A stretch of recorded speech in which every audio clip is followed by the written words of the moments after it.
السلام علیکم دوستوں، میرا نام ڈاکٹر ابو عبداللہ ہے اور آپ میرا یوٹیوب چینل دیکھ رہے ہیں۔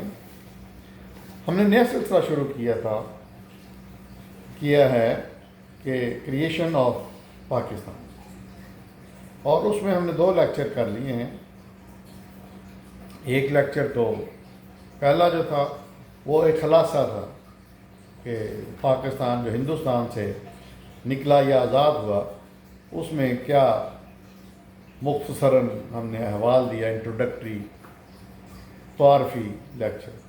اس کے بعد دوسرے لیکچر میں ہم نے بتایا تھا کہ نبی اکرم صلی اللہ علیہ وسلم کی وفات کے بعد مسلمان عرب جو تھے وہ کیسے نکلے، کہاں سے نکلے، اور انہوں نے کیا کیا فتح کیا، اور ہندوستان میں جب آئے تو کیا ہوا۔ پھر ان کے بعد عربوں کے بعد پھر افغانستان سے محمود غزنوی اور شہاب الدین غوری آئے، یہاں تک ہم نے کیا تھا۔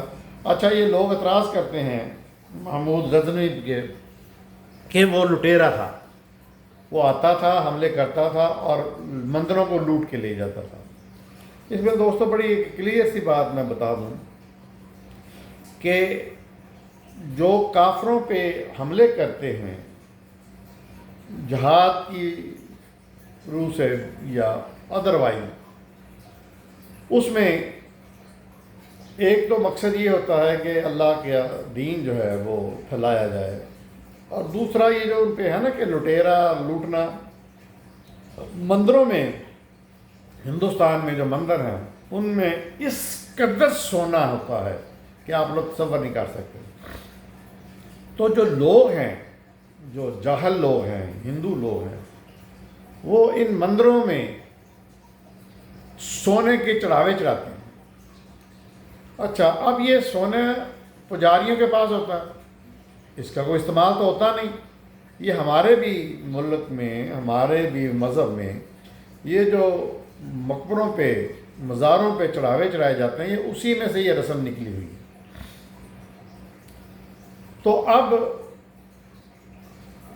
جو جنگ میں، جہاد میں جو مال غنیمت ملتا ہے وہ مسلمان حکمران کے لیے ایک بہت بڑا ریونیو ہوتا ہے۔ ریونیو سے مطلب یہ ہے کہ انکم ہوتی ہے، زکوٰۃ، انفاق، صدقات، اور ان سب کے علاوہ جو سب سے بڑا مسلمان حکمرانوں کے لیے جب وہ حملہ کرتے تھے تو جو مال غنیمت ملتا تھا وہ ان پر ان کا حق ہوتا ہے۔ اس میں سے 1/5 اللہ کے راستے میں اور اللہ کے رسول کے راستے میں دینے کے بعد وہ آپ کا ہوتا ہے۔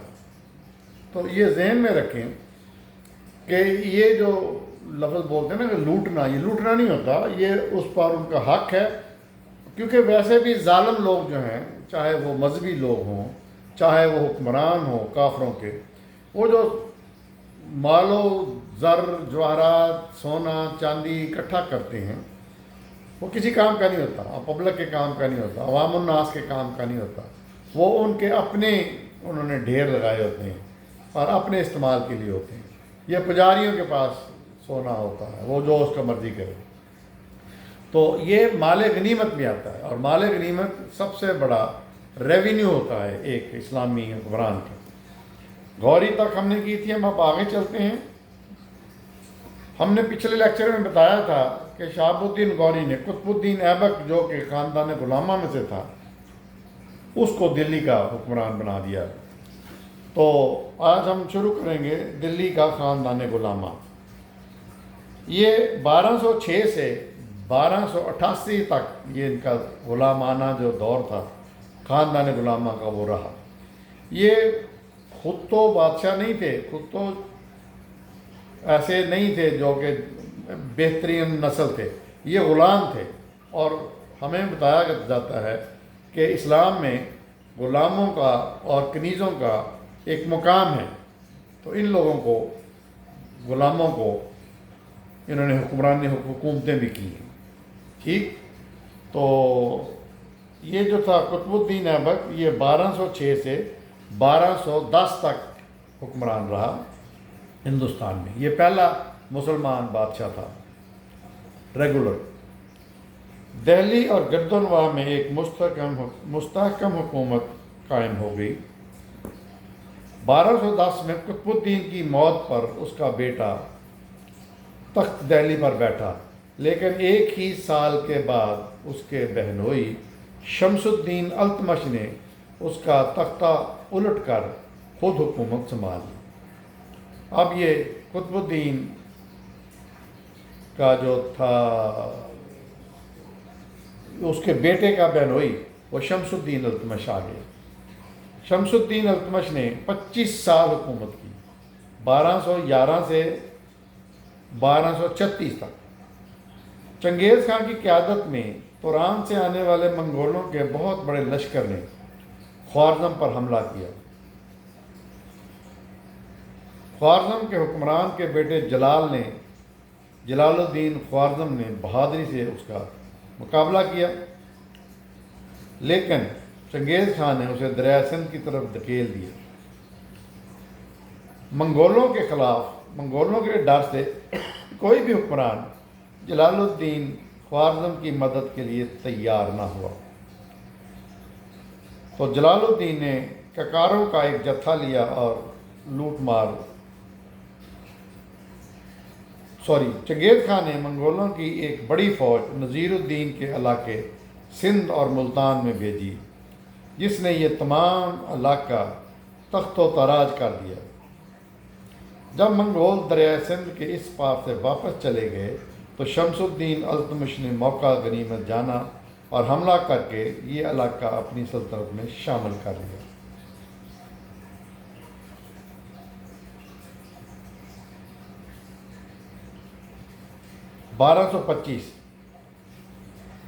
التمش نے بہار اور مالوا فتح کر لیے۔ 1232 اب اسے پورے ہندوستان کا باقاعدہ بادشاہ تسلیم کر لیا گیا۔ 1236 میں وہ اپنے اقتدار کے عروج میں انتقال کر گیا۔ 25 سال حکومت کرنے کے بعد وہ انتقال کر گیا۔ التمش کے بعد اس کا بیٹا رکن الدین تخت نشین ہوا۔ 1236 رکن الدین کو اسی برس اس کی بہن رضیہ نے معزول کر کے خود حکومت سنبھالی۔ اب 1236 سے 1239 تک رضیہ سلطان کی حکومت تھی، جو کہ 3 سال رہی۔ اپنے حبشی غلام یاقوت سے رضیہ کے معاشقے نے دربار کے امراء کو مشتعل کر دیا۔ بٹھنڈا کے حاکم التونیا نے بغاوت کر کے حملہ کر دیا اور رضیہ کو اپنا قیدی بنا لیا۔ پھر رضیہ اور التونیا کی شادی ہو گئی۔ التونیا اور رضیہ فوج لے کر دہلی کی طرف بڑھے، لیکن امرائے دہلی نے انہیں شکست دے دی۔ رضیہ قتل ہو گئی اور دہلی کے تخت پر اس کے بھائی کو بٹھا دیا گیا۔ 1239 سے 1241 معز الدین بہرام انتہائی جابر و ظالم حکمران تھا، بالآخر اسے قتل کر دیا گیا۔ اس نے 2 سال حکومت کی۔ اس کے بعد رکن الدین کے بیٹے کو دہلی کا سلطان بنایا گیا۔ 1241 سے 1246 علاؤ الدین مسعود رکن الدین کا بیٹا علاؤ الدین مسعود 5 سال حکومت کرنے کے بعد قتل ہو گیا۔ اس نے 5 سال حکومت کی، 1241 سے 1246۔ اب شمس الدین التمش کے پوتے اور معز الدین بہرام کے بیٹے نذیر الدین محمود کو تخت نشین کیا گیا۔ 1246 سے 1266 یعنی 20 سال نذیر الدین محمود جو تھا اس نے حکومت کی۔ نذیر الدین محمود کا غلام غیاث الدین بلبن اس کا وزیر تھا۔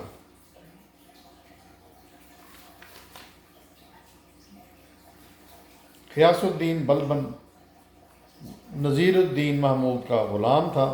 اس نے 20 سال حکومت کی، 1246 سے 1266۔ اسی غیاث الدین بلبن نے سرحدی ریاستوں کا طاقتور اتحاد قائم کر کے منگولوں کے حملوں کو پسپا کیا اور کئی چھوٹی چھوٹی ہندوستانی ریاستوں کو شکست دی۔ 1258 میں پنجاب پر منگولوں کا ایک اور حملہ بلبن نے پسپا کر دیا۔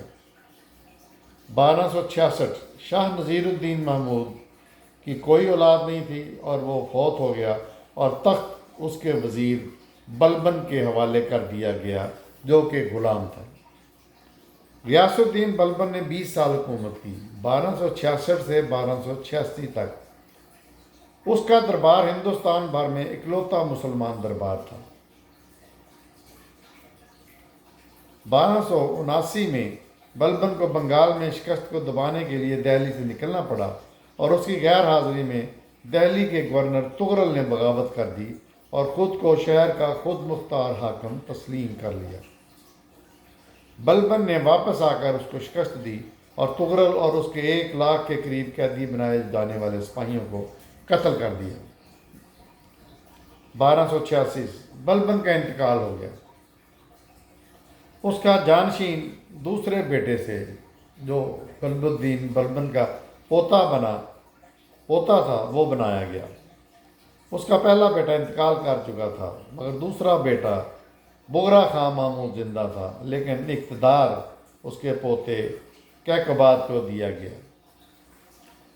اچھا، یہ دہلی میں ایک جگہ ہے قطب مینار۔ یہ خالی قطب مینار ہی نہیں ہے، یہ قطب مینار جو ہے یہ قطب الدین ایبک نے بنایا تھا۔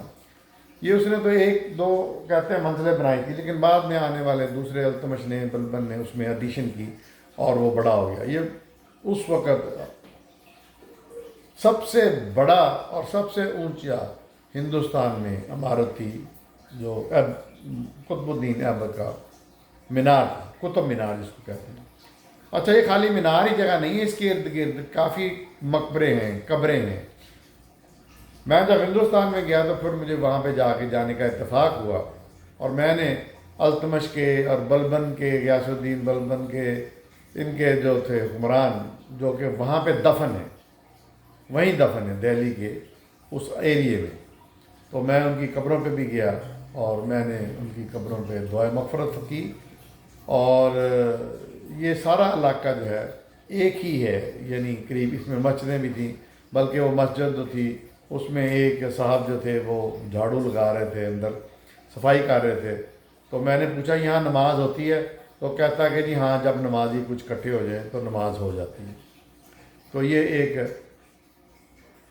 زوال کی نشانی ہے ان حکمرانوں کی جنہوں نے ہندوستان پر حکومت کی۔ مسلمان حکمرانوں نے مسجدیں بنائیں، لیکن اب زوال کی حالت یہ ہے کہ وہاں ہندوؤں کا قبضہ ہے۔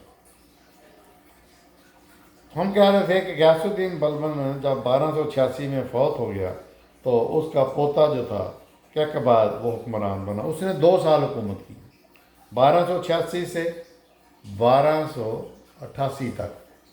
تو یہاں ہم اپنے لیکچر کو ختم کرتے ہیں۔